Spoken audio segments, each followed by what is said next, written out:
موٹی سی بات ہے میرے ماؤں بہنوں بیٹیوں اور بھائیوں، اللہ تعالی کے ساتھ شریک وہ ٹھہرائے گا جس کو اللہ کا صحیح علم نہیں ہوگا، جو اللہ کی ذات و صفات کو نہیں جانتا ہوگا۔ پیغمبر کا وہ انکار کرے گا جو رسالت کی ضرورت سے جاہل ہوگا، ظلم وہ کرے گا جو ظلم کے انجام سے جاہل ہوگا، برائی وہ کرے گا جو برائی کے انجام سے جاہل ہوگا، بت پرستی، خدا کو چھوڑ کر بتوں کے آگے سجدے اور قبروں پر جا کر سجدے اور غیر اللہ کو سجدے وہ کرے گا جو اللہ کے احکام سے، اللہ کی ذات سے، اللہ کی صفات سے، اللہ کی عظمت سے جاہل اور ناواقف ہوگا۔ جس کے پاس صحیح علم ہوگا وہ کبھی شرک نہیں کر سکتا، وہ کبھی بدعت نہیں کر سکتا، وہ کبھی ظلم کا ارتکاب نہیں کر سکتا۔ تمام برائیوں کی جڑ جہالت ہے اور تمام کمالات کا سرچشمہ وہ علم ہے۔ اسی لیے اللہ تعالیٰ نے انسان کو جو تمام مخلوقات سے اعلیٰ اور افضل بنایا وہ اسی علم کی بنا پر بنایا ہے۔ علم وہ عظیم دولت ہے کہ اس کے آگے فرشتے بھی جھکے، اس کے آگے نبی اور پیغمبر بھی جھکے اور اس کے آگے بادشاہ بھی جھکے۔ فرشتے اور نبی روحانیت میں سب سے اعلیٰ مقام پر، اور بادشاہ یہ مادی اعتبار سے سب سے اونچے مقام پر۔ اللہ نے روحانیت کے بادشاہوں کو بھی علم کے آگے جھکایا اور مادیت کے بادشاہوں کو بھی علم کے آگے جھکایا۔ فرشتوں کو یہاں پر جھکایا ہے علم کے آگے۔ اللہ تبارک و تعالی نے سب سے پہلی وحی جو اتاری وہ اقرا پڑھنے کی اتاری، اور اس میں یہ پیغام تھا کہ میرا یہ جو آخری نبی اور پیغمبر آ رہے ہیں یہ پیغمبر حقیقت میں علم کا نبی اور پیغمبر ہوگا۔ اس کا ماٹو، اس کا ہدف، اس کا مقصد، اس کا بنیادی میسج اور پیغام ہی علم ہی علم ہوگا۔ اس لیے میں آج آپ کو یہ بات جوش میں نہیں کہہ رہا، ہوش میں کہہ رہا ہوں کہ پوری دنیا کی قوموں کی تاریخ کا آپ مطالعہ کر لیں، جتنے صاحب علم اور جتنے اہل علم اسلام میں پیدا ہوئے ہیں اور مسلمانوں میں جتنے بڑے بڑے عالم پیدا ہوئے اور علم کے جامع اور ماہر پیدا ہوئے ہیں، دنیا کی کسی مذہب کے ماننے والے اندر اتنے بڑے علم والے نہیں پیدا ہوئے جتنے مسلمانوں کے اندر علماء پیدا ہوئے۔ امام شافعی رحمۃ اللہ علیہ استاد ہیں اور امام احمد بن حنبل شاگرد ہیں۔ امام شافعی مصر میں اور ایجپٹ میں رہتے تھے۔ امام احمد بن حنبل کو پیغام بھیجا، میں نے ارادہ کیا تمہارے پاس آنے کا، میں چند دن تک تمہارے پاس آؤں گا۔ امام احمد بن حنبل کی خوشی کی انتہا نہ رہی، میرا استاد آ رہا ہے۔ استقبال کی تیاریاں، جیسے آپ کو پتا چلے کوئی مہمان آ رہا ہے کئی دن پہلے آپ تیاریاں کرتے ہیں، تیاری ہو رہی ہے۔ امام شافعی آ رہے ہیں۔ اس زمانے میں گاڑیاں نہیں تھیں، اس زمانے کے اندر ہوائی جہاز نہیں تھے، تیز رفتار بسیں موٹریں نہیں تھیں، لوگ پیدل اونٹوں گھوڑوں پر سفر کرتے تھے، قافلے بنتے تھے اور قافلے کی شکل میں جایا کرتے تھے تاکہ راستے کے خطرات سے محفوظ رہیں۔ اس لیے اسلامی تاریخ میں اصحاب القوافل، قافلوں والے، یہ نام اور ملتے ہیں تاریخ میں۔ امام شافعی کئی دن کے بعد پہنچے، امام احمد بن حنبل کو انتظار ہے۔ پہنچنے کے بعد شام کا وقت ہوا، امام شافعی کو کھانا پیش کیا گیا۔ امام شافعی رحمۃ اللہ علیہ نے کھانا کھایا، خوب کھایا، توقع اور امید سے زیادہ کھایا۔ امام احمد بن حنبل کی ایک چھوٹی بچی تھی، اس نے اپنے ابا کی زبانی اپنے ابا کے استاد کی بڑی تعریف سنی ہوئی تھی اور اس کا ذہن یہ تھا کہ اللہ والے نیک لوگ وہ تھوڑا کھایا کرتے ہیں، ان کی روحانی خوراک زیادہ ہوتی ہے، یہ کھانا پینا روٹی جسمانی غذا کم ہوتی ہے۔ اس نے جب دیکھا کہ امام شافعی تو بہت زیادہ کھا رہے ہیں، اس کی تھوڑی سی عقیدت میں فرق آیا۔ خیر وہ خاموش رہی۔ امام شافعی نے خوب پیٹ بھر کر کھانا کھایا۔ کھانا کھانے کے بعد عشاء کی نماز پڑھ کے اپنے آرام کے کمرے میں گئے۔ امام احمد بن حنبل نے کہا حضرت یہ آپ کے لیے میں نے جائے نماز رکھا ہے، تہجد کے وقت اٹھیں تو آپ کو پریشانی نہ ہو، یہ میں نے برتن میں پانی ڈال کر رکھا ہے وضو کرنے کے لیے، اس جگہ پر یہ برتن موجود ہے، آپ کو پریشانی نہ ہو۔ امام شافعی نے کہا بہت اچھا۔ امام احمد بن حنبل چلے گئے۔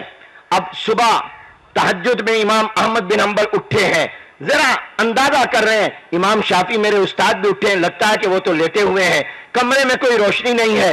اب آہستہ آہستہ فجر کا وقت ہو گیا، اذان ہو گئی۔ جب ناشتے پر بیٹھے تو امام شافعی نے فرمایا امام احمد بن حنبل سے آپ کے ذہن میں دو سوال آئے ہوں گے. ایک یہ کہ میں نے کل کھانا بہت زیادہ کھایا, تمہارے اندازے توقع سے زیادہ کھایا. دوسرا یہ کہ میں نے رات کو تہجد کیوں نہیں پڑھی اور میں نے وضو کے بغیر فجر کی نماز کیوں پڑھ لی. فرمایا سنو, میں نے کھانا تو اس لیے زیادہ کھایا, جب میں مصر سے چلا تھا تو میں اپنا زاد راہ, اپنے کھانے پینے کا سامان اور راشن ساتھ لے کر چلا تھا. جیسے بحری جہاز پر جو لوگ حج پر جاتے ہیں وہ کئی دن کا کھانے پینے کا سامان راشن ساتھ لے کر جاتے ہیں, راستے میں بنا کر کھاتے ہیں. 7-8 دن لگتے تھے, لوگ لے کر جاتے تھے. ہوائی جہاز میں جلدی پہنچ جاتا ہے. امام شافعی نے کہا میں چلا, لیکن راستے میں میرا وہ زاد راہ, میرا وہ توشہ دان کہیں پر گر گیا. قافلے کے جتنے لوگ تھے ان کے پاس اپنا سامان کھانے پینے کا تھا. وہ مجھے کھانے کے ٹائم دعوت دیتے تھے کہ آؤ ہمارے ساتھ شریک ہو جاؤ, مگر میں ایک آدھ لقمہ لیتا تھا تاکہ میری زندگی کا سانس چلتا رہے, میں کہیں ایسا نہ ہو بھوک میں مر نہ جاؤں. لیکن میں زیادہ اس لیے نہیں کھاتا تھا کہ مجھے ان کی خوراک پر یقین نہیں تھا کہ یہ حلال ہے, مجھے شک تھا کہ یہ آمدنی حرام کی ہے, تو میں اپنے پیٹ کو حلال دینا چاہتا ہوں, حرام نہیں دینا چاہتا. میں نے پورے سفر میں بھوک برداشت کی, اور آج میں نے اس لیے زیادہ کھایا کہ میں کئی دن سے بھوکا تھا, ورنہ روٹین میں میری اتنی خوراک نہیں ہے. اس زیادہ کھانے کی وجہ تو یہ ہے. اور رہ گئی یہ بات کہ میں نے تہجد نہیں پڑھی, نماز فجر کے لیے وضو نہیں کیا. اس کی وجہ یہ ہے کہ جب میں جا کر چارپائی پر لیٹا تو میرا دماغ قرآن کی اس آیت کی طرف چلا گیا جو سورہ بقرہ کی تم نے اپنی عشاء کی نماز میں تلاوت کی تھی, اور جس میں اللہ تعالیٰ یہ کہتے ہیں کہ کوئی تم سے اگر قرضہ لے اور پھر وہ نہ دے سکے, تم سے مہلت مانگے کہ مجھے ذرا مہینہ 2 مہینے مہلت دے دو, میں تمہیں لوٹا دوں گا, تو اللہ کہتا ہے تم اس کے ساتھ مہربانی کرو, اس کو مہلت دے دو. یہ آیتیں تم نے پڑھی تھی, میرا ذہن ان آیتوں کی طرف چلا گیا اور میں اس سے مسائل نکالنے لگا. میں نے کہا اس سے یہ مسئلہ بھی نکلتا ہے, یہ مسئلہ بھی نکلتا ہے, اس سے یہ مسئلہ بھی نکلتا ہے, یہ مسئلہ بھی نکلتا ہے. ساری رات میں چارپائی پر لیٹے قرآن کے ایک آیت سے دین کے مسائل نکالتا رہا. جس وقت تم نے مجھے صبح فجر کے لیے آ کر کہا, اس وقت تک میں قرآن کی ایک آیت سے 120 مسئلے نکال چکا تھا. میں رات کو سویا ہی نہیں تو میرا وضو نہیں ٹوٹا, مجھے وضو کی ضرورت نہیں تھی, اور تہجد پڑھتا اس کا مجھے فائدہ ہوتا. جو میں نے دین کے مسئلے نکالے اور لکھوں گا, اس سے پوری کائنات کو اور انسانیت کو قیامت تک فائدہ ہوگا. فوراً امام احمد بن حنبل کی بیٹی کہتی ماشاءاللہ میرے ابا جان اپنے استاد کی ایسے ہی تعریف نہیں کرتے تھے, واقعتاً میرے ابا جو عبادت کرتے ہیں اس کا فائدہ میرے ابا جان کو اور ہمیں ہوگا, اور جو کام امام شافعی کرتے ہیں اس کا فائدہ پوری دنیا کی انسانیت کو ہوگا. میرے دوستو, اللہ نے پہلی وحی علم کی اتاری. یہ حضور علیہ السلام پیغمبر علم ہے, یہ امت علم ہے, اور یہ علم اتنا اہم ہے کہ قرآن کریم میں اللہ تعالیٰ فرما رہے ہیں الرحمن علم القرآن خلق الانسان علمہ البیان الشمس والقمر بحسبان والنجم والشجر يسجدان. اللہ فرما رہے ہیں رحمان نے قرآن سکھایا. ذرا غور کیجئے, انسان کو پیدا کیا. آپ سے پوچھتا ہوں کہ قرآن کی تعلیم پہلے ہے یا انسان کی پیدائش پہلے؟ بولو. انسان پہلے پیدا ہوا, قرآن بعد میں آیا, قرآن کی تعلیم بعد میں.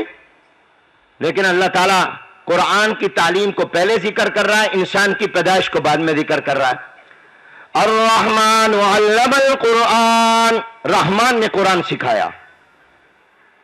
ایک بات تو اس سے یہ معلوم ہوئی کہ سب سے پہلے استاد قرآن کریم کے اللہ تبارک و تعالی ہے. اور میں کہا کرتا ہوں جو قرآن کریم سکھا رہا ہو, پڑھا رہا ہو, استاد بنے یا استانی بنے, وہ ذرا یہ سوچا کرے کہ مجھے کتنی بڑی عزت ملی اور اعزاز ملا کہ میرا نام اس لسٹ میں آ گیا جس لسٹ میں سب سے اوپر اللہ کا نام لکھا ہوا ہے. سبحان اللہ کہو بلند آواز سے, اور اونچی آواز سے سبحان اللہ کہہ دے. جو قرآن کا استاد ہو یا استانی ہو, وہ اپنے اس پر اللہ کا شکر ادا کرے کہ اتنا بڑا اعزاز اللہ نے اس کو دیا ہے کہ اس کا نام اس لسٹ میں آ گیا جس میں سب سے اوپر اللہ کا نام لکھا ہوا ہے. اس لسٹ میں آیا جس میں حضور علیہ السلام کا نام لکھا ہوا ہے، کیونکہ سب سے پہلے استاد اور پہلے معلم قرآن کے اللہ تعالیٰ ہے۔ اور میرے بھائی الطاف اور القرآن کورسز کے منتظمین، تمہیں اللہ دیکھو کتنے عظیم الشان کام پہ لگا رہا ہے اور لگا دیا ہے۔ میں کہتا ہوں میری لکھی کتاب کو کوئی پڑھے گا مجھے خوشی ہوگی، آپ کی لکھی کتاب کوئی پڑھے گا آپ کو خوشی ہوگی، اور اگر کوئی اللہ کی کتاب کو پڑھے اور پڑھائے گا، اللہ کے کلام کو سمجھے اور سمجھائے گا، تو کون خوش ہوگا؟ اللہ خوش ہوں گے۔ اب دیکھیے، تعلیم قرآن بعد میں ہے، انسان کی تخلیق اور پیدائش پہلے ہے، مگر پروردگار عالم نے انسان کی پیدائش کا ذکر بعد میں کیا، قرآن کی تعلیم کا ذکر پہلے کیا۔ فرمایا الرحمن علم القرآن خلق الانسان علمہ البیان، رحمان نے قرآن سکھایا، انسان کو رحمان نے پیدا کیا۔ اب آپ نے سوچا سمجھا اور کیا کہ انسان کی پیدائش پہلے ہے، قرآن بعد میں آیا ہے، قرآن کی تعلیم بعد میں ہے، لیکن اللہ نے انسانی پیدائش کا ذکر بعد میں کر کے قرآن کا ذکر پہلے کر کے یہ بتا دیا تھا کہ اے انسان، تیری پیدائش کا مقصد ہی قرآن کو سمجھنا ہے، تجھے میں نے پیدا ہی قرآن کے لیے کیا، اس لیے تیری پیدائش کا ذکر بعد میں ہے، تیری پیدائش کے مقصد کو میں نے پہلے بتا دیا ہے۔ جیسے آپ فیکٹری بناتے ہیں، فیکٹری بعد میں لگاتے ہیں اور پہلے بتاتے ہیں ہمارا اس فیکٹری سے مقصد کیا ہوگا، اس کا ہدف آپ پہلے طے کرتے ہیں، ہمارا ٹارگٹ کیا ہوگا۔ آپ کوئی سلیبس بناتے ہیں، کہتے ہیں اس کا ٹارگٹ یہ ہوگا، مقصد یہ ہوگا۔ تو اللہ نے بھی انسانی تخلیق کا ذکر بعد میں، قرآن کی تعلیم کا ذکر پہلے کر کے، حالانکہ وجود کے اعتبار سے انسان پہلے قرآن بعد میں ہے، مگر اللہ نے یہ کر کے بتا دیا کہ تیری پیدائش کا مقصد قرآن سیکھنا ہے۔ اب آپ بتائیے، جب انسان کی پیدائش کا مقصد ہی قرآن سیکھنا ہے تو انسان کے لیے سب سے پہلی اور عام اور ضروری چیز قرآن پڑھنا اور سیکھنا ہے یا کوئی اور چیز ہے؟ اس لیے میں نے کہا تھا صرف مسلمان نہیں، صرف تعلیم یافتہ طبقہ نہیں، ہر انسان کی ضرورت ہے قرآن کو سیکھنا۔ اور ایک نقطہ اور بتا دوں، اہل علم نے لکھا ہے، اللہ تعالیٰ نے فرمایا قرآن کی اس سورت میں شروع میں آیت میں رحمان نے سکھایا، حالانکہ اللہ کی تو شانیں بہت ہیں، اللہ تو قہار بھی ہے، اللہ تو جبار بھی ہے، اللہ تو متکبر بھی ہے، اللہ تو متعال بھی ہے، اللہ تو الرزاق بھی ہے، اللہ تعالیٰ تو المالک بھی ہے، اللہ تعالیٰ تو الملک بھی ہے، اللہ تو المؤمن المہیمن العزیز الرؤوف الرحیم، یہ سب ہے۔ اللہ نے یوں نہیں فرمایا القہار علم القرآن، یہ نہیں فرمایا الجبار علم القرآن، حالانکہ یہ بھی اللہ کے نام اور اللہ کی صفتیں ہیں۔ یہ نہیں فرمایا المتکبر علم القرآن، بلکہ کیا فرمایا؟ الرحمن علم القرآن، لفظ رحمان اور اپنے رحمان نام کے ساتھ اشارہ کر دیا۔ جو قرآن سیکھ رہا ہوگا وہ سمجھ لے کہ میری شان رحمت اس پر ہو رہی ہے۔ اللہ نے بیانی صفت رحمان کے ساتھ کیا۔ یہ دلیل ہے اس بات کی کہ جو قرآن سیکھتا ہے قرآن سکھاتا ہے، جو قرآن پڑھتا ہے پڑھاتا ہے، جو قرآن سمجھتا ہے سمجھاتا ہے، گویا اس پر اللہ تعالیٰ نے اپنی شان رحمت کا مظاہرہ فرما دیا، اس پر شان رحمت کی تجلی ڈال دی۔ اللہ نے اس کو نظر رحمت سے دیکھا ہے، اللہ نے اس کو نظر قہاری کے ساتھ نہیں دیکھا، نظر جباری کے ساتھ نہیں دیکھا، نظر رحمان کے ساتھ دیکھتا۔ یہ دلیل ہے کہ اللہ کی اس پر رحمت ہو گئی۔ دوبارہ آ جائیں، پہلی وحی آئی ہے اقرا، پڑھیے، کیا آئی ہے؟ پڑھیے، اقرا پڑھیے۔ سب سے پہلا پیغام اور پہلا حکم علم حاصل کرنے کا ہے۔ نماز، روزہ، زکوٰۃ، حج، ہجرت، جہاد، دعوت، تبلیغ، صدقہ، خیرات، نکاح، شادی، کاروبار، یہ تمام حکم بعد میں آئے۔ سب سے پہلا حکم غار حرا میں جو حضور علیہ السلام پر آیا وہ پڑھنے کا آیا۔ توحید کا حکم بعد میں، رسالت کا حکم بعد میں، نماز، روزہ، زکوٰۃ، حج، عبادت کا حکم بعد میں۔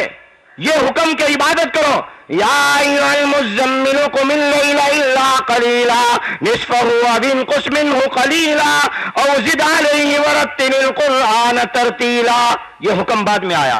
اب اس میں عبادت کا حکم ہے، تبلیغ کا حکم. یا ایھا المدثر قم فانذر وربک فکبر، یہ بعد میں آیا ہے. سب سے پہلا حکم آیا اقرأ باسم ربک الذی خلق، پڑھیے، علم حاصل کیجئے. معلوم ہوا کہ علم کتنی بڑی دولت ہے. لیکن اگلی بات اب آئیے آگے چلتے ہیں.